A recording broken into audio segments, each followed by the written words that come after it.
Վաղվանից ադրբեջանական բենզինը վաճառվելու է Ռանոել բենզալցականների ցանցում։ Պրեմիում տեսակի բենզինի գինը լինելու է 440 դրամ։ Տնտեսագետ Սուրեն Պարսյանը Եվրոմեդիայի հետ զրույցում նկատում է. նույնիսկ Ադրբեջանը ինքը չունի պրեմիում բենզինի պաշարներ, այն ներմուծում է տարբեր երկրներից։ Ուստի այս պայմաններում Հայաստանին բենզին վաճառելը բացառապես քաղաքական նպատակ ունի։ Նախ սկսենք դրանից, որ մեր վառելիքի շուկան օլիգոպոլ շուկա է, այսինքն այստեղ մի քանի տնտեսվարողներ մեծ մասնաբաժին շուկայում ունեն եւ իրենք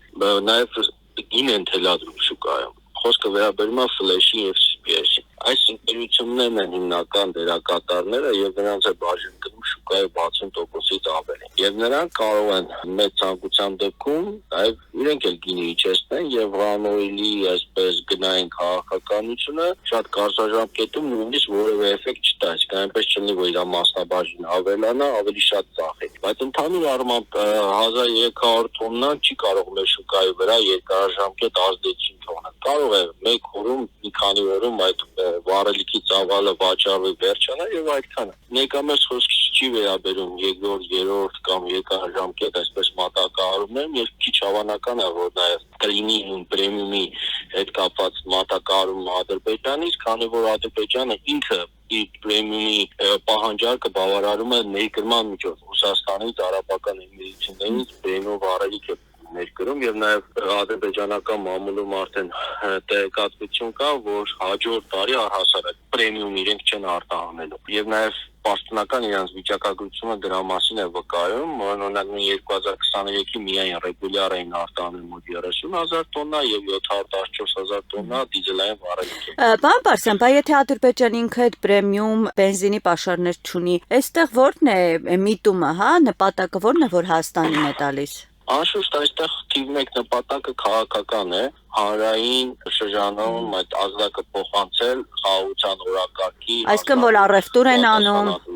այո, բացի այդ հիշեցնեմ, որ ծորենի դեպքում բավականին լուրջ քննարկումներ եղան 3-րդ, 4-րդ կարգի ծորենի մասով, որ անորակ ծորենա կամ կերակրի մեջ չօգտագործող ծորենը, իրենք փորձեցին այս վառելիքի դեպքում ամենաբարձր որակի այսպես վառելիքը բերել, լավ հասկանալով, որ երկրորդ, երրորդ այսպես մատակարարումները շատ դժվար են լինելու, քանի որ Ադրբեջանը ինքը խնդիր ունի, բայց դա արեցին այդ քաղաքական ազդակը փոխանցելու, ինչպես ներքին հանրությանը, այնպես էլ արտաքին աշխարհին խաղաղության օրակարգի մասով։ Հիշեցնեմ, որ 26 թվականի ընտրություններ են եւ գործող իշխանությունները պետք է այսպես ցույց տան մեր հանրությանը, որ այդ կորուստները, այդ զիջումները, որ նրանք կարել են, հենց այնպես չէ եւ օրինակ այդ կորուստների շնորհիվ է նաեւ, որ իրենք հիմա կարողանում են էժան վառելիք ներկրել կամ իրենց վարած քաղաքականության արդյունքում կարելի է էժան վառելիք այս պահին այս պարողը ունենալ։ Սա քաղաքական հաշվարկ է եւ կարճաժամկետ հաշվարկ է։ Երկարաժամկետում դա